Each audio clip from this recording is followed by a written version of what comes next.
Bienvenue sur la grande et la meilleure chaîne du momentaire Jean Télévision, mesdames et messieurs, nous vous saluons.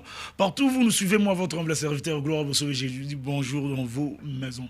Congo positif, voire autrement, la République démocratique du Congo, c'est par ici que nous allons choquer les idées afin de gérer la lumière pour l'avancement de notre pays. Plateau, oh, ils ont plateau, ils ont différents, plateau, nous sommes tous salamara. Il y a un second moni bazuata, plateau, on a même Evan de Lekesani. Pour que vous compreniez que non, aujourd'hui, ils ont un biloko comme ça sur Obima. Il y a un plateau, il y a réflexion, il y a un plateau à débattre, il y a un plateau spécialité. Je crois que nous avons il y a un plateau nini. Pour déterminer par rapport à la position. Il y a un vana banda, il y a un latano manette nangai. Et puis, on a ça avec honneur, le président Kinana, bonjour et bienvenue.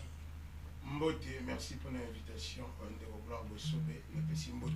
Mani banso bisika ba kolanda biso to sente bande ko balela monele kolo toujours sous le joug ya Kagame par il y a incompétence et puis manque de bonne politique publique sécuritaire et pas ya gouvernement mais tika ngaina nilombango na ba ko tchaka mwa mai na monoko ya bayi kongomani pona ko alerter bango que l'état moyini cette gouvernance et comme il kozanga moyen ko sunga ba congolais ba ko développer na ba secteur et longobani oyebi fekako la fédération ya karaté et kambami et pas moi mboka Freddy la Sombo va lui mettre président ya fédération wana ba une structure une association associée na ministère to rattaché na ministère ya sport mais balandela ka secteur ya karaté.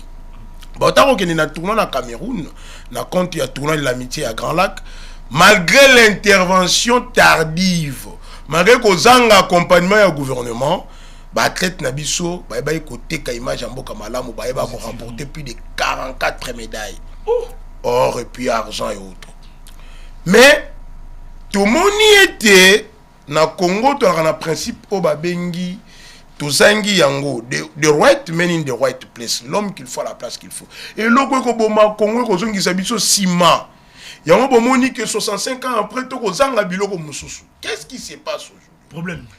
Ministre et sport Didier Boudimbo.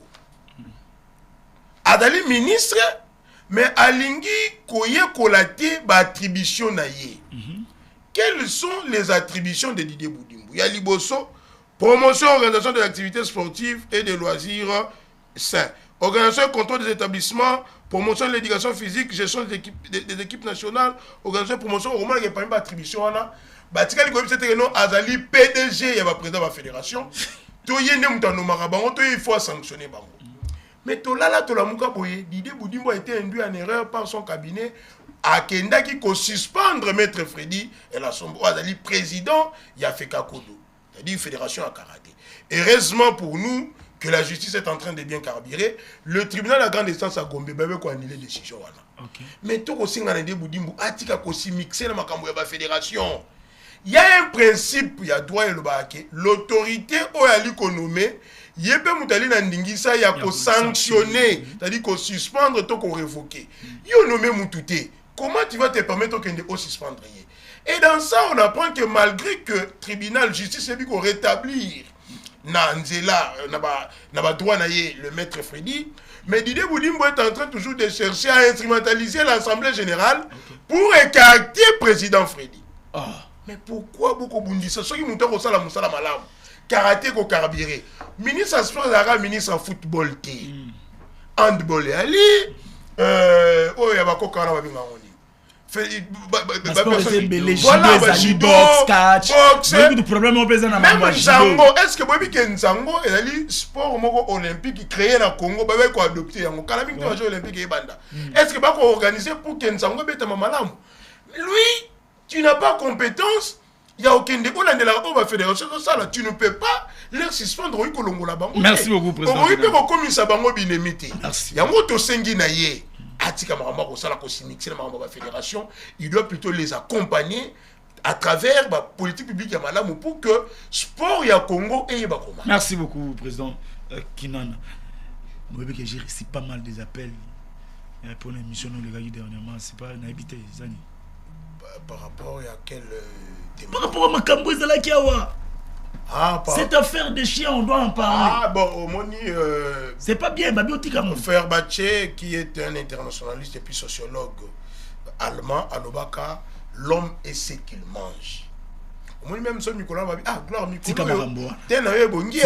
Nicolas santé après il y a Nicolas qui le chali malade, nous sommes il a 5 fruits et légumes. Tika Maramboana. Na pesa qui conseille. Tika Maramboana. Baboya kango.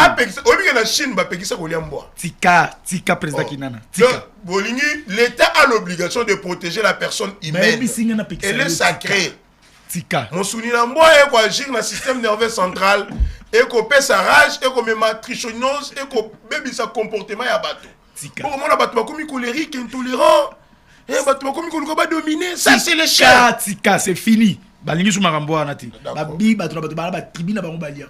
Dans tu parles de ça ba lié à une tribune ngene bo ngolo bango. C'est que la ligne ya cérémonie. C'est que la ligne ya cérémonie ba la yango pamba te. Oh comme le la dolé ba. Merci. C'est fini. Faut pas de la rabelle soit na Noël ton na bonne année soit à l'occasion mo intronisation ba chef. Oui, c'est la première fois qu'ils sont avec nous na Terre Jaune Télévision na Congo Positif. C'est monsieur Mousseme Kilochou. Bonjour et bienvenue. Bonjour Ndeko Gloire, merci beaucoup pour l'occasion et l'invitation à avant toute chose, permettrait na pesoba félicitations. Merci beaucoup. Parce que vous êtes parmi les jeunes journalistes qui fait un bon travail. Merci. Et je vous conseille de garder toujours cette position d'être une église au milieu du village. Merci beaucoup. En fait, na PCP mbote na bayi kongo mani nyoso oyo bazangi kolia lelo. Oyo bazangi mai lelo, oyo bazangi courant lelo a cause ya bakambi na biso. Na pesi mbote na bandeko na biso oyo baza na nord na sud Kivu, oyo bazo vivre sous occupation rwandaise na sous occupation ya rébellion ya M23 parce que bakambi na biso ba pesi bango sécurité te, parce que bakambi na biso ba assurer intégrité territoriale ya République démocratique du Congo te. Na pesi mbote na bandeko na biso ya Ituri oyo lelo matin midi soir ba ADF bazo boma bango parce que ba dirigeant oyo bazaki censé ya ko sécuriser bango bazo koka kosala musala te. Na pesi mbote na bandeko na biso na niveau ya Bandundu oyo lelo bakendaka susu bilanga te parce que mobondo ekoma na Bandundu Ndeko Gloire. Bakambi na biso oyo tofutaka bango mbongo oyo topesa bango mituka oyo chaque fin moto somela mo pa ba veste bazokoka kosilisa affaire mobondo te. Na pesi mbote na gouverneur Daniel Bumba oyo azokoka kotonga babalabala te, oyo azokoka kosilisa insécurité na ville province ya Kinshasa te, oyo azokoka kopesa mai na courante na bakinois mais azo exiger bango bafuta ba milliers de dollars pour na batas. Donc lelo bayi kongomani toza abandonné par ba autorité oyo bazokoka kosala musala na bango te, mais à contrepartie biso ba congolais tozo futa bango tozo latisa bango tozo pesa bango na ba mituko ya cher mais bango bozo rendre biso ba mauvais service. En tout cas, merci Nazongeli président Kinana. Tokoti directement na Vivia Sige Nabiso. Je rappelle que non, nous sommes en direct sur le Congo Positif. Maître Janolo Pepe qui sera bientôt ici avec nous na plateau et puis bon c'est qui était. Oh non, opposition pour ce nom, Manix, Manix, il y en a un plateau, il y a un plateau qui est un plateau différent, et puis mettre Janolo Pepe, Azo, Zalapé, Nabisu, Awawa. Probabilité, il y a dialogue. Comment Bozo comprendre composition, il y a République, il y a une situation où, on dirait Félix Tshisekedi d'abord. Alors c'est l'explication de Félix Tshisekedi a boité, mais à zopé sandi ba condition. Koto bata souvent le Congo ba lobi que non, ba condition wana Félix a pesi ni ko lobake a boy dialogue. Maintenant souvent le Congo bazo wanga la pe que no ba na sima rébellion ti. Sikoyo bazo s'assurer que ça pourrait sur nini pour ba pesa message na bato ba mona ngoloko la eza menace. De l'autre côté, bango pe ba lingi ba sango ti. Imbroglio à tout autour à président Kinana. Yo en tant que président d'un parti politique, comment vous analysez la situation? Tant que nous avons sur la MND, nous avons que il faut qu'on comprenne la moto à l'Iko Kambabino. Moni Fati, ce qui a boyé logo, c'est Kandimiango. Ils ont dit que ce qui a boyé logo, c'est Kaboyango. Oh. Ce que la gloire n'a comme ce ministre, c'est pas comme ce ministre. Ce que le gloire comme ministre, c'est pas comme ministre. Oh. Donc sur la Kagame na lola mais bakutana ki na Qatar et comme agilolo. Na sur la ba pantin mais ba sur la ki na ba pantin ba na do lobi ko ba ta ko cinéma kanda mususu. En fait ce qui peut biblique à lobi non, c'est que non on est si oui.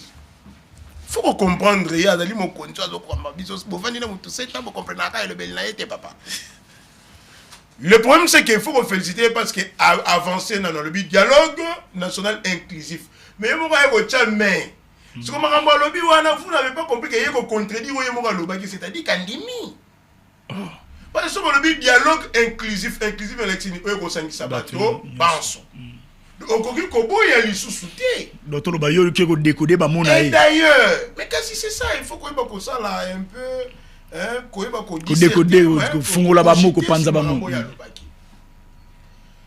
qui parti moko il faut imposer ma règle il y a dialogue et dans ce dialogue il y a comme une convocation pardon ce qui parti moko ils ont imposé ma règle ils ont sous dialogue arbitrage à la mutuboy terrain de remettre la terrain tel. Il faut qu'on comprenne, qu'on rappelle que quand c'est pas congolais bas s'apaiser, le président Big Tshisekedi Adali parmi les acteurs, les parties prenantes à dialogue, il est acteur en crise ou en conflit. Parmi les bateaux, il faut pas vendre. Il est pas là kati. Yo mon ami joueur a imposé ma règle de Robert Bosso qui n'a tient dans le bon que tout chité. On est à l'arbitre. Il y a les joueurs de Robert Ndembo. Parmi les équipes Robeta, championnat pour la Kimia à Congo, il y a Liboso, Union Sacrée, capitaine Nabango, président Félix Tshisekedi. Équipe Yami Balé, opposition armée, capitaine Nabango, Nanga. Équipe Yami Sato, opposition radicale, capitaine Nabango, Kabila. Équipe Yami Nei, opposition républicaine, place Bakina Nabadali, président Martin Fayoulou, président Moïse Katumbi, Sesanga, Owen, Kilosho, Merlin Vouvou, Bolodjoa, Bisso pense surtout à l'opposition républicaine, tu reprends un capitaine Nabiso. Équipe, il y a 5. Tu te revends d'apporter pour un capitaine. 5e équipe, il y a une société civile. C'est-à-dire que ce sont 5 équipes qui doivent compétir pour la Kimia et Congo. Alors, comment équipe Moko et a imposé la règle du jeu? Ils ont raté. Il y a mis balé. Dialogue, ce qui beaucoup mis kolongo la bateau mosusu. Il y a les sous dialogue té. Inclusive. Et bateau bala qui s'habille sauté que union sacrée na posa ya monologue. Soit bas sur la entre bango parce que totika li bango 7 ans. Ba question majeure eux ko déranger ba Congolais ba pesi yango ba solution té. Il faut qu'on mette tout nananu.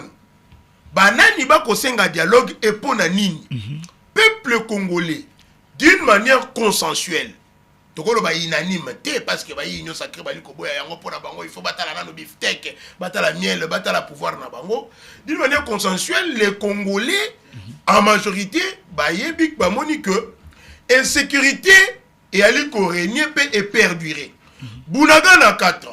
Kishiche, Kiwanja, Rumangabo, Rutshuru, Masisi, Goma, Bukavu. Alors, tokoki ko solo la te, sans que moto yo asimbi manduki, pour nous espérer tout sur la makambo ya kozo qui sakimia na parti wana. C'est la nan. Tout dialogue aujourd'hui, tu as cette idée. Sananga ezali mise en scène. OK. Bon sololi, par exemple, Tofandi, président Fayou Lataliwana, Kina Nadalia, président Katumbi, Boche Sesanga, Boche Owen, Boche Fufu, Boche Kaboun, Boche Batumsus, Boche na bato union sake bambata, batutu bafandi wana. Bosololi, après Boke Goma. Boke bengala. Mais siko Bosololi bobengi na ngate, si makimi ezoni. Et aux ngate, c'est-à-dire que nous devons nous dire certaines vérités. Toujours sur la polanine, pour la kimia. Toujours sur la polanine, parce que na Conseil de sécurité des Nations Unies, il y a que makambo ya Congo, makambo etali guerre, solution militaire exacte. Bango la union sacrée sont tuni bango bundara te pour ani. On a infiltration. On te moni armée to ko reconstruire en on. Vous avez eu 7 ans. Beaucoup qu'on soit une armée forte et dissuasivité républicaine et loyauté. Intégrité armée à compromise. C'est-à-dire tout sur la entre biso. Mais l'euro mususu biloka. Vider contour interne ya likambo yango. Et pendant cette trêve oyo komema kimia tout imposer paix à travers une armée qui sera réformée. Mais babi motabata maliki na maele. Nani abatani. Ndeko Tshisekedi na mijo à Washington, yo yebite mamni ba sala kuna yebite mamni ba solo. Omoni Congo et Komilo. Retour wana Komilo la mwana oyo abeli kibeka. Soko keye pa munganga ote to traiter na malaria to chaka kinini koto mwana makile sili. Samba ko luko bazo makila fait vraiment nezongi libumu evimbi. C'est-à-dire que il faut beaucoup. Toutes les démarches menées accord de Washington au musée Kindingo et États-Unis signé biso. Musée Kindingo. Oui.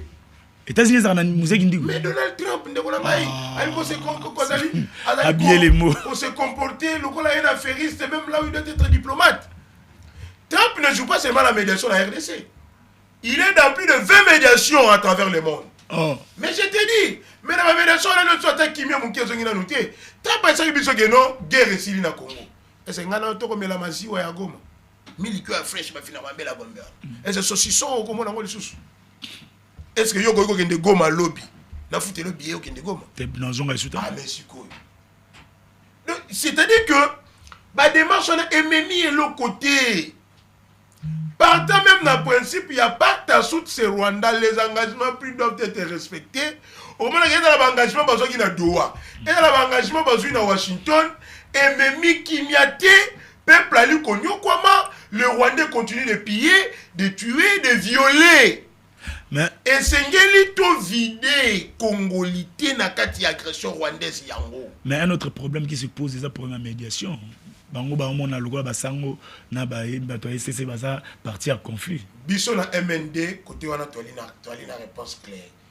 Omoni msusu soki omoni ke mutu asuki. Il faut que ba ko tchaka et à l'aise. De bisi bande ko union sacrée boy. Attaque Kim Jong Un bozo comme. Même Poutine bozo. Même Lorenzo. Même Joao bozo attaque soki Denis Sassou. Soki pe boko chamukuna. Et les lieux aussi. Les liens ne peuvent pas poser un problème.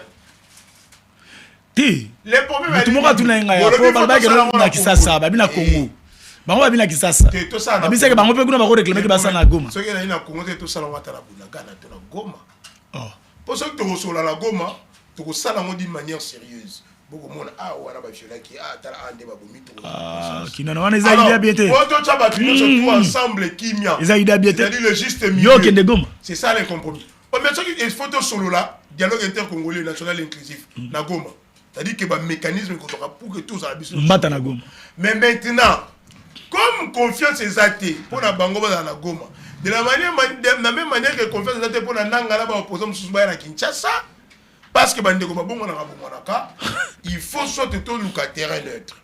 Tout ça là on a Togo, tout ça là on a Bénin, tout ça là on a Burkina Faso, tout ça là on a Russie, tout ça là on a Venezuela. Mais dans tout l'élément majeur dans le dialogue on a c'est Félix Tshisekedi. Non, il y a d'ailleurs l'élément majeur. Parce que si il y a une limite pour ça là. Problème est athée, les problèmes de l'Inini. Le temps. Le temps qui ne joue pas en notre faveur. Parce que plus que tout mais là, ba intention na bango kuna ndenge Kagame ali ko endoctriner bango to yebité. Ils peuvent, où il y a aujourd'hui un pouvoir de facto local qui échappe au contrôle de Kinshasa. Biso to na posa ya restauration de l'autorité de l'État. Biso to na posa Goma ba bénéficier de mosolo ya Congo. Biso to na posa bana na Goma batanga. Ba maman ba ba ko travailler. Biso to na posa ba papa ba fonctionner na Goma ba foutre normalement. Biso to na posa la police et faire des saisons na Goma, ba gouverneur ba na Goma, ba administrateur des territoires et autres. Biso to na posa que le Congo reste indivisible dans la balkanisité. Biso to na posa te to comme on a deux pouvoirs na katamboka moko. To na posa pouvoir dans la rara moko responsable dans la moko répondant dans la kabe moko. Merci beaucoup. C'est-à-dire que ici Bango bali beaucoup plus na obligation il y a qu'on faire vite pour restaurer l'autorité de l'État en convoquant le dialogue. Parce que en étude sécuritaire stratégique militaire balobi boy. Rébellion sur ce que les na makasi ya ko avancer té. Gouvernement personne ali na makasi ya ko sili sa rébellion té, bango no tsela kanini basolo la. Lelo au Congolais la posa rébellion té. Parce que bato ba ko kufa bali bande ko na biso. Lelo au Congolais ali na posa ke mon solo na ye, militaire azo yango, militaire ala ta malamu, militaire ali malamu et que to faire face n'a pas intention belliqueuse hégémonique extensionniste il y a Rwanda. Merci beaucoup. Biso toi na posa to tika la agression to la menace. Biso toi na posa que ba congolais ba surtout ba répondre à l'article 63 de la constitution. Merci. Biso na posa que ba congolais ba dalaka ba na misala ya Kagame pour ne pas et pour que ici là, il faut combattre la mauvaise gouvernance, il faut combattre la corruption, il faut combattre manque de politique publique il faut combattre kozanga ya bato ya malamu bisika ya malamu, c'est-à-dire les compétences. Il faut que l'ukato tchape une diplomatie à malamu et wana et ko utapi à travers les solos. Merci beaucoup tozongela président Kinana tozongela ko kana dossier oyo mais là on a sepelé na ba technicien na viso Christian voldi photo mo botia ki ata président Kinana oloba photo mo botia ki ya na moni on dirait ba technicien très jeune parce que ba poneli bino capitaine na photo voiture capitaine ndé tu m'étais Wanya za équipe Robert Bal arbitre et on a représenté Batatampelo parce que jusque là ba médiateur déjà ba monanaki et bandimami par la communauté tant nationale qu'internationale parce que dans tout dialogue ba improviser raté so bengo chamu kuna lelo il faut bandela musala o jaba sango basala ki ya avant dialogue et puis il y aura l'après dialogue ba sango déjà basala ki ba koyoka ba cahier de charge ba tunyo surtout kala mingi te pe ba koyamba MND ba koyamba les bat ba koyamba ba tunyo pour que ba yoka biso lokola ba yoka biso déjà ba ngono ba yebi pe makambo yango arbitre pe senga ga yeba ba joueur na ba tempérament tozonga wana lokola yali likambo ya ba congolais et lo oni ba wela kana ba sango. Pourquoi l'UDP c'est ingrat aujourd'hui? Zela s'il vous plaît.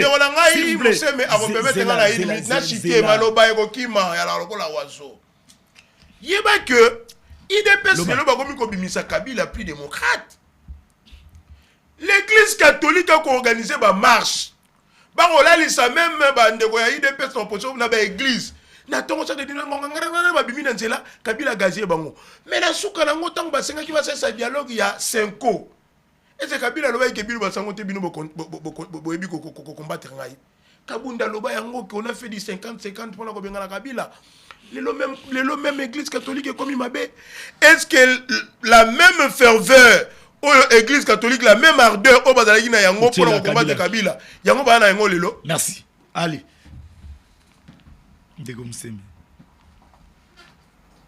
Bino, je vous signale que Ndegwaza est assemblée de la République. Ça là, moi, tant que belé na Congo positif, tu m'as dit que assemblée terre. Il y a un Sénégal qui fait vraiment Lukandeko. Parce que tu as besoin Congo positif, na terre jaune et à la plateau ya Moutounion sur tout. Dewana Makanisia, le DG Nabiso, Jacques Kalonji, Dikou et puis volonté. Il y a honorable Ogi Kalonji qui est au Pessi Mbote. Ils ont la plateau à Moutounion surtout. Ils ont la tête qui est la plateau à Komaratete. Ah, ils ont bon. Il y a un moni senga qui n'a pas bateau ensemble. Et puis, il y a pas pu Maya Sinatonga. Oh, il y a tout tracé un programme pour la Makamom. Puis, la position de la bateau, penda. En fait, Ndeko Gloire, position, il y a ensemble pour la République. Na Kabila, Botelemeli. Bobo Sangana Félix. Bokabwani. Botelemeli Félix. Bobimi Kuna. Bozongi Boué. On ne comprend pas. Ndeko Gloire, position, il y a ensemble pour la République. Et ça, claire et précise. Biso toza toujours derrière l'intérêt suprême de la nation. Ce qui moutounion so oyo akozala contre intérêt suprême de la nation, biso tozala contre yi. Moutounion so personne, moutounion so congolais nyonso oyo akozala contre intérêt suprême de la nation, biso tozala contre yi. Par rapport à mamia dialogue, on doit se poser des questions avant tout quota de développer mamia dialogue. Pourquoi nous devons dialoguer aujourd'hui? C'est ça. Qu'est-ce qui nous pousse aujourd'hui, la classe politique, de dire que nous devons aller au dialogue? Des questions, on a débattu comme il faut bailler. La première question, réponse dans les années, nous devons dialoguer parce que, Bakambina biso, pouvoir en place, bako quitter ko sécuriser bayi Congomani. C'est l'obino. Bako quitter ko assurer intégrité territoriale de la République démocratique du Congo. Tout en face, il y a agression rwandaise. Toza en face, il y a rébellion, il y a M23. Toza en face, il y a rébellion, il y a ADF Kuna Ituri. Raison pour laquelle nous devons dialoguer. Toza la famille, notre famille, ça s'appelle la République démocratique du Congo. Lorsqu'il y a une famille, gestionnaire ou chef de la famille, azo kokwa kokamba famille te. bana nyonso bazalaka réunis autour d'une table. Aujourd'hui, la famille, la République démocratique du Congo responsable na biso to gérant na biso azo kokane kokamba famille. Raison pour laquelle biso ba membre ya famille ton lobby que il faut qu'il y ait un dialogue. Mais il faut qu'il y ait quel type de dialogue? Bon, ça c'est kokamba famille pour bana misusu baza ba teti, bana misusu ba récalcitrant, bana misusu baza bato ba inakaye ba lingakete. Ndenge ba mo ba lo ba monoko na bango bimaka ke non, vous êtes de une. Ndeko gloire na États-Unis. Aux ala pour Trump, aux ala contre Trump mutu mon côté à Kosimba Manduki.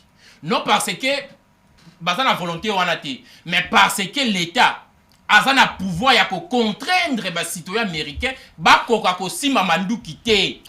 Na France par exemple, Okomo n'a jamais baza contre Macron, ba Simba Manduki. Okomo n'a jamais pays X et a ko agresser France. Pourquoi? Parce que bazo kamba France, bazo kamba malamu. Aujourd'hui, nous pouvons beau dire, nous pouvons condamner le Rwanda matin, midi, soir. Mais on doit aussi se regarder en face.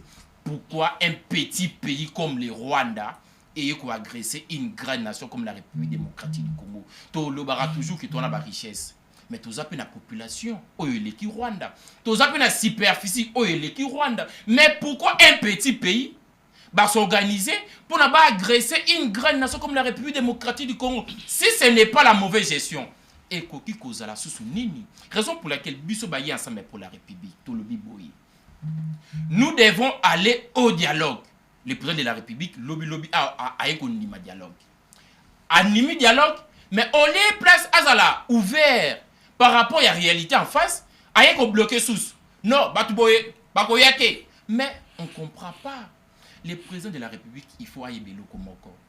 Nous ne voulons pas un dialogue oyo sélectif. Dialogue oyo est proposé par le président Tshisekedi, il a dialogue té. Et sa consultation oyo professeur Eberanda Salaki.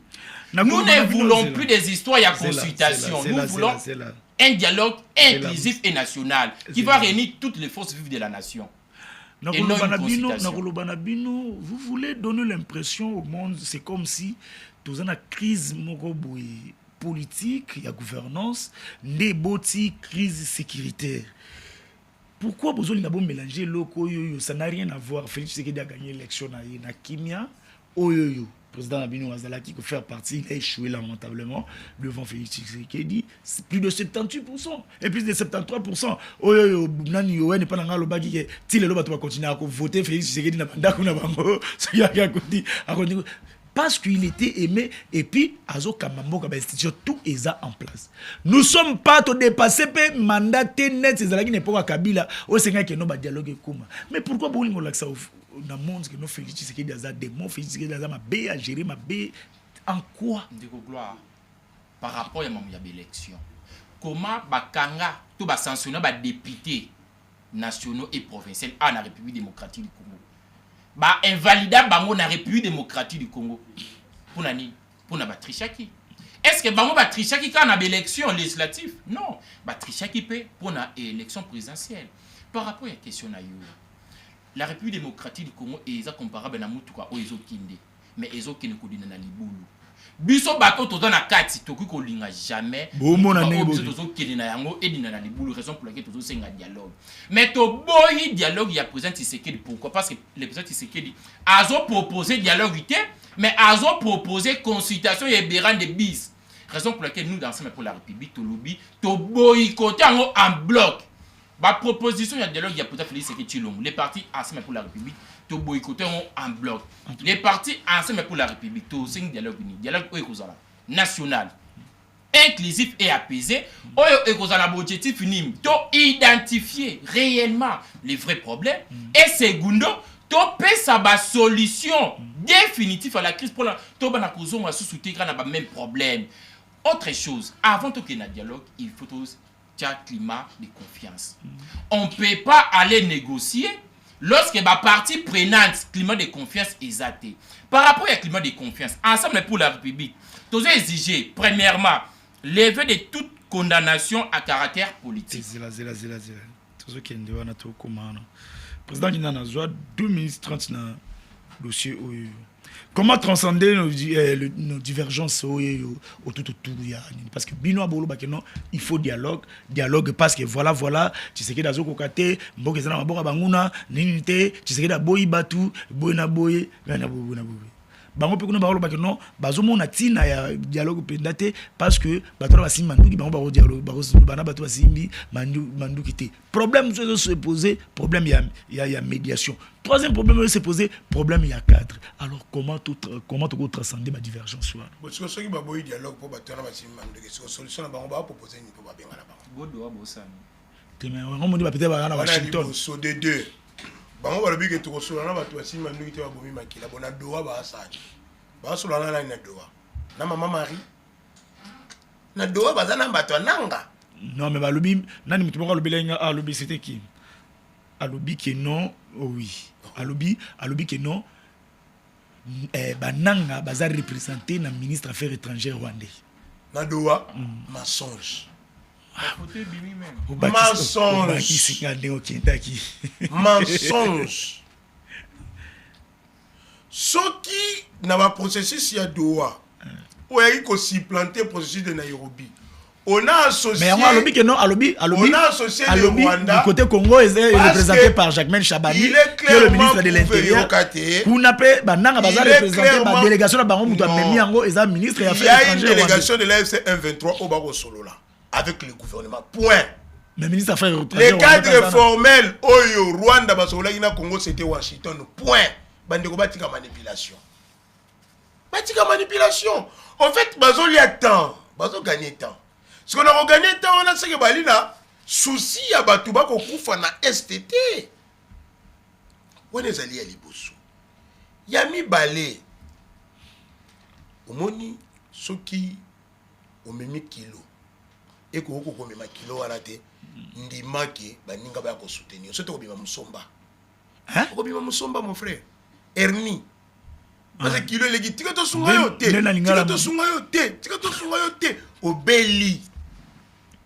En fait, on a compris que makambu ya sécurité et lesquels bango mayele.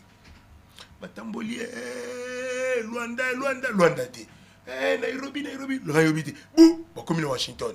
Washington Trump a si guerre, on marine bagoya, apparemment Trump a inspiré confiance té.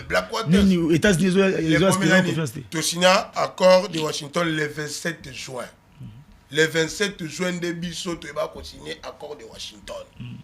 Ba entériné en toute violation des lois de la République en Boka Bisso le 4 décembre et pas yaba chef de l'État, le président de la République Félix Tshisekedi, il y a RDC, et puis le président sanguinaire, il y a Rwanda, Paul Kagame. Et les gars, la ratification. Et puis, et pas un monsieur qui a ratifié, mon colonie. Rwanda les a ratifiés. L'État sanguinaire du Rwanda va ratifier dans le Parlement là-bas. Si vous depuis tu signé yango, est-ce que Atali Titi y a pas la gomme à tosu yango? Mais Washington, Nini, Ouvira, ils ont mis. Ceux qui Ouvira Zongaki, Ezali Likamboya, Yangala la te Kembo. C'est pas une victoire. Ouvrir à relever ou révéler la faiblesse de l'État. Que l'État congolais, du point de vue sécuritaire, a d'aller capable d'être Yemoko à s'auto-saisir pour qu'à récupérer leur vote. Mais en contrepartie, ça prouve l'efficacité, il y a diplomatie. Car la diplomatie congolaise. Ce qui est qu'on pouvait efficacité de diplomatie, il fallait que Bandana Bunagana Tozu Yangona. Pour se frontalier à Bunagana, le topenda Rambon est belé. Ouvrir à ceux qui est yaki parce que les Américains, boyaki que sous médiation à bango conflit et comme régional. Ouvrir à elle la porte il y a sous région il y a Congo. À partir de Vira il y a Burundi. Burundi mutanda ko banga comment il coller là là. Burundi comment écoute même comme un communicateur va prendre le sur le Congo. Parce que les Burundis savaient que du point de vue de la relation belliqueuse avec Rwanda, ce qui a dit que AFC M23 est contrôlé Uvira, vu que AFC M23 va collaborer avec Rwanda, et Rwanda a anticipé pour déstabiliser le pouvoir au niveau de Burundi. C'est comme ça que pour éviter que la crise ne s'externalise, que la crise est comme régionalisée, c'est comme ça que la puissance va se retirer dans Ouvira. En plus, Ouvira peut cacher un piège. Congo, ils ont risqué comme un rôle à moi, c'est le Nyabouni, ça va mi balé. Pona nini? Congo ngeza nini? Congo elingi comme lokola mwasi wa linga bundisa bala mibale. Nandeni. Nous sommes en partenariat avec la Chine, avec le projet SICOMINE. Il y a le contrat sino-congolais, l'Ikambo va minérer. Donc, il y a signé aux États-Unis, l'Ikambo va minérer. Moi, peut-être que la Chine devient une stratégique. Peut-être que c'était une façon pour les États-Unis de coopérer, n'aba élément musuku, bobenga na bango, bocha musuku, bobenga na ba chino pour que biso te ba récupérer ba mine. Tant que vous contrôlez, on peut pas petit alors petit bon récupérer, on a beau régler, tout va contrôler la mission. En fait, nous devons ici, surtout qu'on dit que ce qui est au dialogue, c'est pour que tout que nous constituions un égrégore gouvernementaliste et puis sécuritaire. D'abord, et Congolais surtout. Tout le monde les miens vivre ensemble, la cohésion nationale est limitée. Face à un ennemi commun. Comment analysez-vous le départ de Ibalan qui avait tout ici, qui va poste, qui va fonctionner à l'ICOLO? Comment vous analysez? Bon, d'abord, aucune frustration. Et qu'on dit qu'au Tinda Moto, aucun de Rosimba Bandou qui contre Mbokanayo. Ça, c'est de un. De deux, vous devez comprendre aussi que ce qui. Le lot. Ibalan qui a été très à l'aise. Il a qu'à se retrouver dans Goma. Parce que Ibalan qui yende mutadala qui na base ya ko bimisa bato oyo le loba ko seme ba terreur na est au Kabila tikaka na ndolo. Vous vous rappellerez d'une lettre tant où Ibalan qui a ko kamba mécanisme de suivi ya koka d'Addis Abeba, ye mutaba ko comme la auditeur général pour que ba cesser ba poursuite contre ba élément et ba M23 entre autres Bissimois et les Biamungu et les autres. Donc Ibalan qui Azali na genèse il y a résurrection à M23 et de la même façon les autres ont dit que ba intérêt na yé politique où est défini ça tout acteur et Azali li sous préserver un niveau à union sacrée et kali comme on a ko se retrouver à Zongi et si ka o wa piya yeba ko créer formation wana. Mais pour Nangaï c'est une trahison. OK. Il ne pouvait pas. Le auto Lukabiso banso. C'est qu'il faut qu'on finisse encore na kati ya chef de l'état ça. Ndenge mnani ba pero bananga balba ke noti nanda wa Félix Sekedi ba na batu quelque part parce que Ibala qui ça qui nyonso sengela qui. Mon frère, est-ce que Ibala qui ba ko longwa Ibala qui ba ko longwa wakati. Gloire, un état faible n'attire pas seulement des prédateurs mais dans un état faible Mboka Zalaka fragilisé. C'est-à-dire que le régime africain c'est que des faibles. Mais l'État est faible. Le Congo aujourd'hui est un État faible. Vous avez des personnes fortes, mais les institutions sont fortes. La personne forte, c'est le oh, mais les forts du régime, Manik Siyenda. Un homme fort, on va tailler lui, un homme fort, mais est-ce que les institutions sont fortes? Ceux qui ont des institutions fortes, les missions régaliennes de l'État est causala bien tenues, entre autres la sécurité publique, le social. Le Congolais vit avec $3 le jour. Na uta ko ebiso que pauvreté comme makati ndeko biloko bolé ko on a créé ba problème ba to ba bengi ngai na boy ba problème na les rapports à banque mondiale ezali ngai. C'est-à-dire qu'un État aujourd'hui vers la dépendance. Merci. Le Congo est devenu une sous-préfecture. Ce qu'on tourne par de sécurité, vous voyez la diplomatie, les États-Unis. Mais papa Bino Moko attaque un État indépendant. Qu'est-ce que vous pensez du point de vue sécuritaire? Merci beaucoup. Allez. Il est là sur ces plateaux, je vous avais dit. Que bateau, sur le plateau, mais Manik Sazananzela, il est là. Manik Siyenda, bonjour. Bonjour Ndeko, merci Mingi pour l'invitation. Tikanga Pena Pesaba, co-débatteur Mbote. Mbote Nabaï, peuple congolais, le Congolais de la diaspora, autant pour le Congolais du Congo profond. Allez, Manik Siyenda, selon le président Kinana, Mboka eza na gestion ma Félix Sekedi azokokati même sur le plan diplomatique. Alors que non, makambo ovira na solution ezwami ezande Burundi abanda ko banga ke conflit comme ni moko régional yango alandela ki makambo et ceux qui ba libérer ovira za pona bango. Donc Félix Tshisekedi a un droit ya kuboya dialogue, téléphone di ma dialogue parce que ezo ki na avantage na yi. C'est l'unique solution. C'est la solution moko pour que non ki mezonga. Mais ko lobi ke bango ensemble position na bango eza clair. Félix Tshisekedi Batiki de 7 ans ne fait absolument rien. Bango bakomi ba riche, bango bakomi ba bino, bakomi ba riche, bakomi na venir sur tous les alliés, mais nouveau riche hein. Mais ils ont ça là qui non, mboka bozo qui peut pendant que nous bobo ya dialogue, quelle solution au bino bozo proposer pour na makambo ya mboko, je crois que non sur le plan dialogue. Boboyi babi boboyi na basango et puis cadre bozo ba ko déterminer té boye bango que non mais on a président qui est dans le Félix Tshisekedi yépé azal équipe il fait compétir pour nos pays à Mboka oyoyo le même titre que Bananga, le même titre que Bango ba opposant non armé au baza Maloba Mboka on de Manix. Merci Ndeko pona Maloba. Oyebi tozali na démocratie. La démocratie c'est l'altérité. La démocratie c'est le respect des points de vue de tout un chacun. La démocratie c'est l'exogénéité de la pensée politique. Okay. Je le concède, Bazali na liberté na bango et à quoi réfléchir. Mais la seule chose qui ko discrédité, c'est vrai, na kouti en cours de chemin, de kokina na magambo azali koloba et que je considère de bluff, c'est lorsque il considère Manix Iyenda comme l'homme fort du régime. Ça, c'est un bluff. Un exemple. Mais un exemple théâtralisant. Si c'est pour faire rire aux gens, ok, tu as réussi ton pari. Et c'est ce qui même discrédite ton discours. Mais, Ndekonangai, tout le monde a un discours, il y a un générique. C'est tellement simple de dire que le pays va de mal en pis. C'est tellement simple de dire que Tata Mokonzambo a géré Mboka Malamouté. Ce qui te tient sur la table de débattre des véritables indicateurs du changement pour le développement socio-économique du pays. Nous avons un principe de balance commerciale. On a compte des facteurs. Facteur, il y a importation de biens, les biens et services. Un facteur, il y a exportation de biens. Économiste, lobby. Lorsque un pays importe plus, ça veut dire que l'économie de ces pays est déficitaire. Et d'ailleurs, on nous a toujours dit, la RDC en termes d'importation, au-delà de Fouchette à plus d'1 milliard de dollars.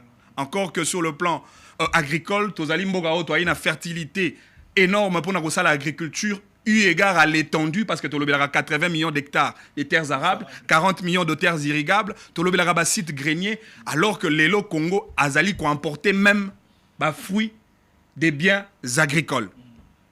Mais l'élo, pour que tu pallier un déficit économique lié à l'importation de biens, ce qui justifie effectivement l'improductivité économique de la RDC par manque. Il y a l'industrie, par manque, il y a économie des productions, par manque, il y a transformation, et d'ailleurs même dans le secteur minier, au Yébi, que hier le secteur minier était un secteur qui produisait par la voie Gécamine, mais l'élo, tu commis qu'on vivre dans un secteur minier que par redevance minière.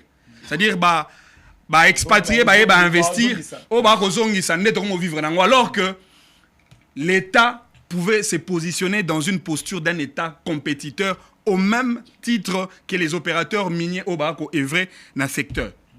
Mais les lots, tu sais qu'il y a.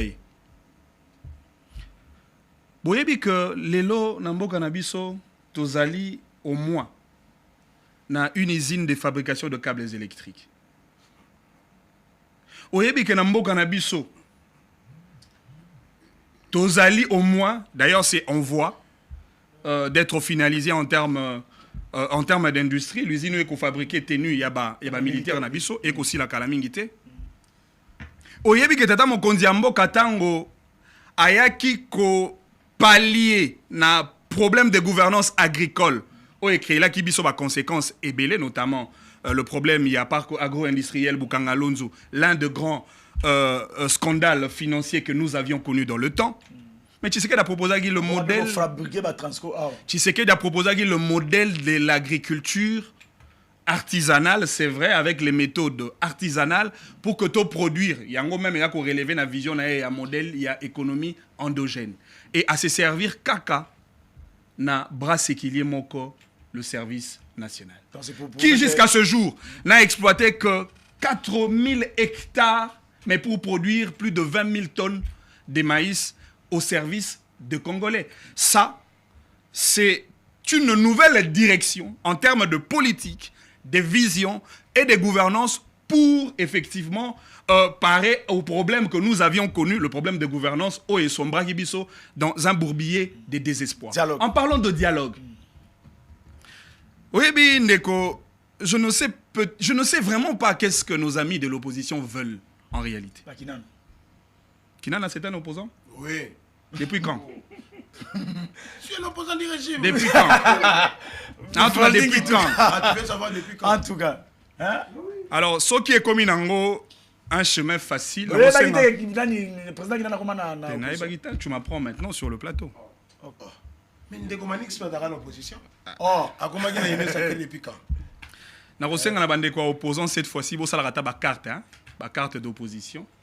Otoye ba nani aza opposant à la kisi carte. Sinon, ce serait un chemin facile. Quelqu'un peut se basculer du matin au midi de la majorité vers l'opposition. Qu'à cela ne tienne, c'est sa liberté.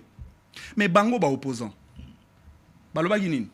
Tolingi dialogue oyo eko respecter constitution. Mobe kolikondi. Tata mokonzambo galobinin. Nous voulons d'un dialogue qui va se tenir au respect des règles constitutionnelles, autant pour les autres lois de la République. Na bango, na tata mokonzambo ka différence c'est zawapi. En deuxième lieu, on parle de la nation. Bango mo ba kosenga cohésion nationale. Quel serait le péché pour consolider la cohésion nationale de tenir un échange, une discussion citoyenne à l'intérieur du pays?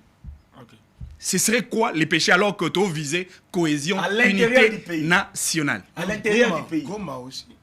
C'est l'intérieur du pays. Au tu le bela likambo souveraineté. Tu quand on a té au mamoké na mamba souveraineté. Ndeko, la notion de la souveraineté a toujours été perçue dans une parallaxe binoculaire, c'est-à-dire perçue à deux niveaux. Ils ont entendu la souveraineté de l'État, à ne pas confondre avec la souveraineté dans l'État. Lorsqu'on parle de la souveraineté de l'État, c'est-à-dire la reconnaissance de la souveraineté nationale dans le concert des nations, notamment dans le cadre des organisations internationales. D'ailleurs, le principe, dans le cadre des organisations internationales, le principe, il y a égalité des États, égalité de souveraineté. La souveraineté congolaise est égale à la souveraineté française, belge, et ainsi de suite. Mais lorsqu'on parle de la souveraineté dans l'État, ici, il s'agit de l'autorité qu'exerce un État au sein de la circonscription nationale. Alors, du moment où le groupe rebelle occupe une partie du territoire national, cela voudrait dire qu'ils ont restreint le champ de souveraineté nationale pour s'appliquer sur la partie Est. Ce qui voudrait dire, dans cette partie-là, il est impérativement impossible de tenir un dialogue parce qu'il n'y a pas de souveraineté sur la partie Est à ce stade. Tu le sais, le pays est géré entre les mains de groupes rebelles. C'est plus simple que ça. À mon niveau, la même. Hein? Merci beaucoup. Oh, talangaï. Merci. Toi, tu penses que Maramounion sur le but qu'on peut répliquer? Non, mais. C'est la non, il n'y a pas non, c'est 30 secondes. Mais tu as l'impression comme si il a dit des choses que tu vas éviter. Oh, que ça la bluff na yo, tu kan ngana ba Marambo c'est important. Il y a 30 secondes. Ndeko Nangai Bosobi. Oui, mais que Tshisekedi est très gentil à l'égard de ces gens ici. Comment ça? Toutes les 9 conditions que Tshisekedi a posées, pour moi, ce sont des conditions, je veux dire des conditions relatives. Mais l'unique condition la plus drastique qui n'a pas encore été donnée, c'est celle d'imposer aux rebelles. Soki bolingi to ça la dialogue na mboka, alors lâchez le Nord et le Sud Kivu. Merci beaucoup. Et si vous lâchez le Nord et le Sud Kivu, tu auras un dialogue même na Sri Lanka. Merci beaucoup. Tu auras un dialogue même na Papouasie. Merci. Tu auras un dialogue même na île de Gorée. Merci beaucoup. Tu auras un dialogue même na Chine. Merci Manix. Allez. Lâchez d'abord Goma et Bukavu et nous allons tenir le dialogue ici au pays. Merci beaucoup. Allez. Comment Tokogi régler la divergence pour le dialogue. En fait, Ndeko Gloire, Maître Manis Aoutoukoloba. Lorsque Maître Zoloba, une partie de la République démocratique du Congo, ils ont un contrôle, il y a un gouvernement. C'est à cause de qui? La constitution est sa pouvoir et pas banani, oyoba assurer intégrité territoriale. La constitution est sa pouvoir et pas banani pour la bayi Congomani. Lorsque bayi Congomani, basé sur la sécurité il y a l'État congolais. Lorsque une partie il y a République démocratique du Congo, et ça sur la maboko, il y a gouvernement nationalité. La faute est à l'opposition. To eza ya bato bazo gérer mboka. La faute eza ya bato bazo gérer mboka. Ngai na ngena sepela. Maître Manix alobake bakambi o bazo gérer la République démocratique du Congo, ba échouer. Yako sécuriser ba Congo mani. Ba échouer, yako assurer intégrité territoriale, il y a République démocratique du Congo, c'est un fait. En fait, par rapport à Mamouya dialogue, Biso Bayi ensemble pour la République, Tolobi Boyi. Toutes les propositions du président Félix Tshisekedi Tshilombo rejetées en bloc. Pourquoi? Parce que ma proposition est la consultation bis. Il y a professeur Eberande. Toboyi ma proposition, il y a président Tshisekedi Oyo et la Azoling asa la consultation bis. Dialogue Oyo Biso Bayi ensemble pour la République, toujours et ça dialogue national, inclusif, Oyo et réunit toutes les forces vives de la nation, majorité, opposition, naba société civile. S'il vous plaît, Ndeko. Na société civile, pourquoi? Pour nous trouver solution à nos problèmes na biso. Premièrement, tu identifier problème et deuxièmement, tu lukaba piste des solutions pour nous retourner sous soutien dans la situation. Mais avant de qu'il y ait un dialogue, biso bayi ensemble pour la République, tu senga, tu as climat de confiance. Allez. Climat de confiance wana eko zala nengeni. Il faut pas libérer ba baza condamné politiquement. Il faut pas tika ba poursuite contre ba opposants. Plutôt créer climat de confiance. To tika kolanda ba opposition. Pe pour finir tozo senga médiation ezala netre.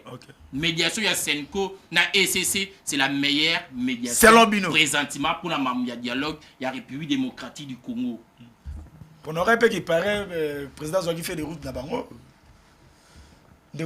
réalité, vous avez non, mais mon frère, il faut que l'on ait le coup de surtout de la plateau. Nous devons éviter le mensonge. Il faut qu'on dise la manipulation. La RDC est une société de consommation de maïs. Et non de production. Toute croissance qui ne nourrit pas le peuple n'est qu'une illusion statistique. Nous sommes le bonheur, c'est illusoire. C'est illusoire. Massangou, il y a service national. Vous exportez ça où? Dans quel pays? Biso Morona Noawa et Okokabi Soté. Et où t'as en Zambie? Vous êtes allés en Zambie puis les 10 ministres, vous avez dit que le Boko Katumbi dans la noire pendant que Katumbi était métis. Voilà l'illusion. En quoi nous sommes le bien aider Bissot? Ou le non, nous sommes dans la politique président de la République, agriculture, artisanale et autres. C'est où? Et c'est les Mawapi et sous le peuple parce que même dans des provinces agro-pastorales, c'est pas possible. Le Kwango, je te parle de mon Kwango natal. Bana ba komi ko kufa na malnutrition. Au Kasai, ba komi ko sanga na pilipili. Ici à Kinshasa, tellement que pauvreté dans makasi, vie chère et leki, muto komi ko sanga mbongo ko somba ngombe, ba komi ko linga ba somba viande de chien parce qu'un kilo ya mboa c'est 2000, mais un kilo en ngombe il faut qu'il y ait $10 ndeko na ngai. Donc nous sur le bien là il est soir. Notre pays depuis on pense à se réalise. Mais dans le Congo, on a une vivre et se réaliser. Diallo, on appelle ça 1 minute 30. Alors, les Camboya, souveraineté, il faut s'appliquer à un niveau, il y a Goma, Bukavu, Bunagana et autres. Mais à qui revient la faute et le bilan qui l'a choqué? Si vous avez permis à ce qu'il y ait un pouvoir de facto local dans cette partie, il y a territoire national, c'est par rapport à la faiblesse de l'État. C'est par rapport à la fragilité de l'État. Et ce n'est même pas moi qui l'ai dit.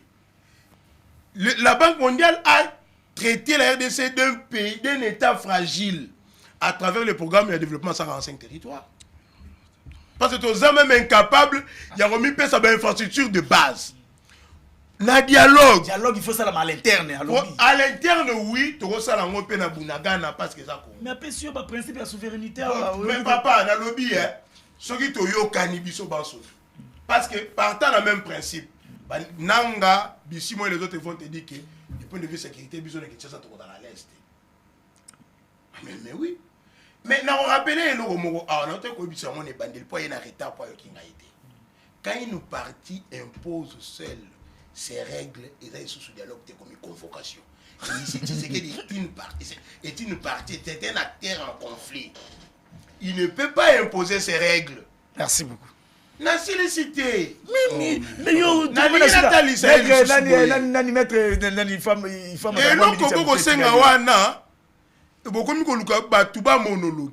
on ne peut pas aujourd'hui dialoguer sans acteur majeur et à crise au Nanga parce que bon on Basimi Manduki. Ce qu'on dialogue na Guinée en tant qu'opposant. Au dialogue na Fayulu. Au dialogue na Owen, na Vuvu, na Sesanga, na Kaboum. Bobozi Goma, Bobozi Bukavu. Parce que et là, il y a ma case sur le limite au long de l'insécurité. Alors, pour résoudre la crise politique, parce que la gouvernance beaucoup quitté. Ma politique publique sécuritaire est malunga et salité. Bah, animateur et ma politique sécuritaire est non sécurocrate. Oh là. Mais qui gère la sécurité aujourd'hui dans le Canabiso? Celui de la défense, on a dit que c'était un infirmier. Ou à l'île intérieure, c'était un avocat. Il a monopolisé la parole. On peut... Donc, là, on peut passer à l'essentiel. Le Comanix a prouvé clairement ici que c'est par rapport à la faiblesse de l'État que. Merci beaucoup. Il qu'il va perdre ma partie. Le Comanix, malgré un retard, je te conseille 1 minute pour Namakambo ya Nani Ibalanki. Ça signifie quoi départ naie et le banini bateau casting ya mkonzi mboka ezala ndenge nini comment mutaroza la pesa ki ba responsabilité milena wa sala lobby à longwe à kati simba la moko brusque mais puis avant longwa to avant ça la nini cyber défense ezara pona okanga ba Nathanael pona okanga ba boshab banani ye bango ba monaki ete ba kamizelo bango ba monaki balanki te. Ndeko likambo ibalanki c'est un non événement na loba ki yango et puis na ko continuer ko loba. Et puis on répondre on a le banc na 1 minute justement poser une question il y a Ibalanki et puis qu'on répond na bango na makambo ndeko oti ko lobati kila nga motango mo moke s'il vous plaît. 1 minute 30 et puis mettre matato tout Olongo est déjà 10 secondes. Alors ndeko kinana. Il faut qu'on ait que lorsque un État est État, cela ne voudrait pas dire que cet État ne peut pas subir des agressions ou tout comme des menaces. Parce que la fragilité de l'État. Je pense qu'au Yébi, les événements du 11 septembre aux États-Unis, les États-Unis ont été frappés. Faudrait-il parler de la fragilité des États ou de l'État américain? Aujourd'hui, nous parlons de la guerre russo-ukrainienne. La victime, c'est l'Ukraine. Est-ce qu'il faut qu'on parle de la fragilité de l'État ukrainien? La constitution de notre pays, article 63. Et puis si biso ba peuple mutindo ya ko telemela toute forme d'agression et menace extérieure. Parce que on peut être un État, mais on peut aussi être agressé. Encore qu'au yebi yango, c'est des principes. Les relations entre les États n'ont toujours été une relation de rapport de force. Un État aussi autant convoité comme la RDC ne peut que faire l'objet d'agressions et des menaces. Et je suis d'accord. Le fait de dire que la responsabilité de garantir l'intégrité territoriale revient à la RDC, je suis d'accord. Je suis d'accord. Le fait de dire que c'est au président de la République et son équipe de pouvoir proposer des solutions idoines pour arrêter l'hémorragie de l'insécurité, je suis d'accord. Mais là où je ne suis pas d'accord, c'est lorsque vous reniez au président de la République son statut de garant de bon fonctionnement des institutions de la République. Merci. Vous avez parlé de l'ECC, vous avez parlé de l'Église catholique. Une question directe. Bon, on répondra peut-être après l'émission. Est-ce ensemble na faux opposant wa kotalangai? Est-ce qu'on peut appeler sangai nature juridique de l'Église catholique? Faux opposant à la raté. Non mais mon frère, Est-ce qu'on peut s'en aller? Bon, bref, est-ce qu'on peut s'en aller une nature juridique de l'Église catholique? Ce qu'on évite, l'Église catholique, c'est une asbelle. Maintenant, est-ce que vous savez le degré des relations d'une asbelle avec l'État? Merci beaucoup. Est-ce que c'est une asbelle qui doit inféoder l'État à ses recommandations, à ses directives, à ses caprices, ou c'est l'inverse? Merci beaucoup. Allez. Abonnez-vous. Abonnez-vous. Vous avez permis à ce que vous puissiez accéder au pouvoir. Lorsque la même asbelle organise des marches, je suis obligé à me mercredi. lorsque la même asbelle appelée aux marches et les opposants la nuit pour chasser l'ancien régime, voilà, qui n'a pas suspendu. Allez, 30 secondes, si c'est le roi. Mercredi, tu vas marche. Mercredi, tu vas je peux revenir, mais. Si ça donne le non, c'est ça, c'était. Aucune opposition actuellement n'est en mesure de mobiliser la population congolaise, ne serait-ce qu'au stade des martyrs. Moi, je l'ai fait. Aucune opposition. Il y a une illusion. S'il vous plaît. Il y a une illusion. Allez, Dego, tu as 30 secondes. Oui, que bandeko yo bakolinga dialogue sale manenge bango balingi. En réalité, bango ne bakolinga Tshisekedi a glissé mandat. Parce que oui, que le dialogue relève d'un format de la démocratie consensuelle et non de la démocratie électorale. Merci beaucoup. C'est au nom du dialogue que Kabila a élargi son pouvoir au-delà de 2018, ce qui a été prévu. Disons, de 2016, ce qui a été prévu. Le glissement n'est pas voulu par les opposants, c'est voulu non, mais être tenu par le pouvoir. Les dialogues... Combien avez-vous déjà gardé? Les dialogues est une pratique et non une disposition. Non, j'ai dit ceci. Les dialogues est un rituel et non un principe de gestion. Allez. Combien avez-vous déjà gardé? Combien avez-vous déjà budgétisé pour que tout le monde ma phonomie passe c'est un processus? Azali mon frère de l'Équateur. Maître Jeannot toke na lobby to rozala na ye. Voilà. Bisson Équateur to bunda ba to là na Congo positif on aura Pression Loboko à récupérer. On aura d'abord Benjamin Kambinga ici sur ce plateau et puis par après to Benjamin Kambinga et Moro na katia Congo positif. Allez, c'est parti. De Okina na joie 2 minutes, 1 minute aussi c'est biso. Na rolinga ça malobala ye. C'est ça la 1 minute non pas pour question d'équité au PC 2 minutes voilà. 1 minute. Asili ça malobala mais il faut qu'on essaie à retirer que glissement bilo ba azu déjà ba minute. Banda tika continuer zo ba minute là yo sili ça. Allez 1 minute de commandix. Maître to joie lobby. Allez 1 minute. T'as la loi qui régit l'opposition politique dans notre pays. Article 16 de la loi portant statut de l'opposition politique. L'opposition politique a notamment le devoir 1.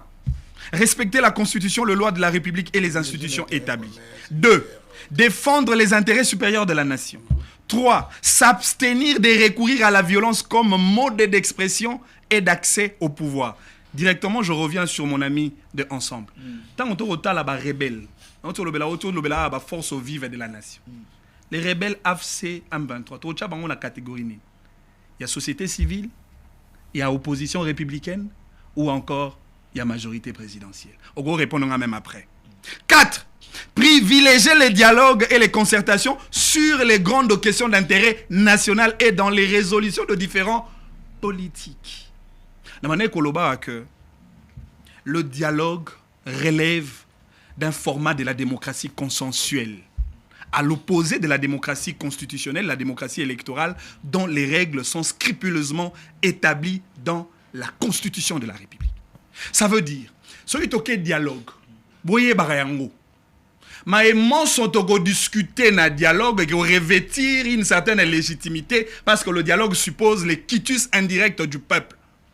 Ce qui veut dire, ceux qui bino bato boko ta dialogue boyo kani ke Tshisekedi aleka après 2028, cela sera acté et validé par le peuple. Merci beaucoup. Allez. Parce que en réalité, le dialogue est une pratique et non une règle de gestion. Merci. Le dialogue est un rituel et non principe de gestion de l'État. Et donc, vous devez faire très attention. Il faut se tango tata mokonza mboka ako senga bino tout ça la dialogue conformément aux principes constitutionnels, Merci, c'est-à-dire merci, qu'il y a une merci, limite Romanix. de Allez, gestion c'est et puis bon. dialogue on est tenu par les institutions Une minute, de la c'est République. Une minute, c'est na lombangu maître Manix auti koloba mamu ya basango mais abosani ke Na tuna une question nature juridique. s'il vous plaît obosani ke basango bakambaki conférence souveraine vie ya cardinal Mosengo Pratique. abosani ke basango bakamba dialogue ya Saint-Sylvestre oyo IDPS participant. Donc aujourd'hui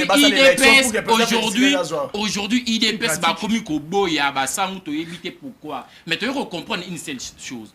Ba commis koboya basango parce que catholique sera toujours derrière peuple. Tellement que bango balongwe na bango na intérêt ya peuple ba comme na intérêt na bango ya libumu. Raison pour laquelle ba ligne médiation il y a Senkote il y a SCCT parce que ba na poste il y a intérêt ya peuple té. Lorsque Kabound Abanu ko c'est ceux qui catholique à Banu 50 IDPS a 50 et ça qui banal. Donc hier IDPS collaborait avec l'église, aujourd'hui vu que l'église a tiré la position naïe ya ko maintenir intérêt suprême ya nation autour ya politique naïe, IDPS balongo na intérêt ya nation, raison pour laquelle conflit est commis. Merci. Pour nous ensemble pour la République dialogue et causalité pour nous permettre glissement. Okay. Dialogue et causalité pour nous trouver la solution. Moutounyoso, on a pensé que glissement et causalité parce que la constitution est claire. Le président Tshisekedi Azana deuxième et dernier mandat naïe. Na 2028, il faut organiser l'élection à Kendi. Dialogue et vous permettre glissement à ta côté, mais et vous permettre baïko moment il faut trouver ma solution. S'il va partir en 2028, pourquoi on organise? Merci beaucoup. Apparemment, tout en Congo, mais maître Manix avant dans le Venezuela. Comment ça? Obi, pourquoi tu organiser dialogue? Résolution 2773. Il ne peut y avoir de solutions militaires dans la question. Est-ce que quand moi gardez votre sérénité. Il ne peut y avoir de solutions militaires dans la question dans l'Est de la République du Congo. Bazongi Saki Biso Wapi, na ba table de négociation, c'est-à-dire la résolution pacifique entre autres, Batangaka Luanda et Nairobi. Luanda qui signifie Bosololi entre État et État. Nairobi qui signifiait Bossoli entre États et composantes entre autres pays rebelles. Nous avions compris que la solution que nous avons proposée est simbité. Alors, la solution que nous avons proposée est simbité. Tellement que l'oppresseur est puissant s'il a des complices parmi les opprimés. Alors, la bakati va opprimer ou anabiso va tout opprimer boyato solo là. Pour que tout va résoudre le koyango. Objectif à l'immotion dialogue de insécurité na est et si là. Parce que beaucoup quitté na Manduki, beaucoup quitté na Liboma Massi et kosi nango jumping à l'olate, c'est-à-dire la prostitution diplomatique au Bossala et même le côté. Alors boyato sur la kati na biso, ça va résorber la crise. En plus tant on de romanik ça kolobake dialogue auto sengali ko organiser glissement, il veut mentir ba Congolais. Les glissements étaient déjà préparés par les régimes. Pourquoi? Les élections sont un processus.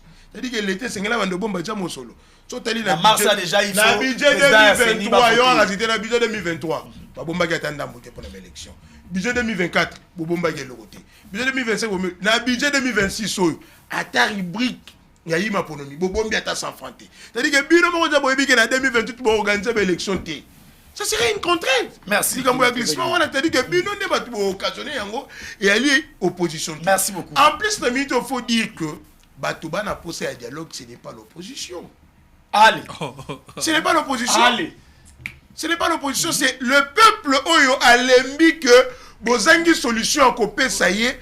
Parce que Goma, ça fait une année, Bounaga na 4 ans, Rumanga, Bokichiche et autres.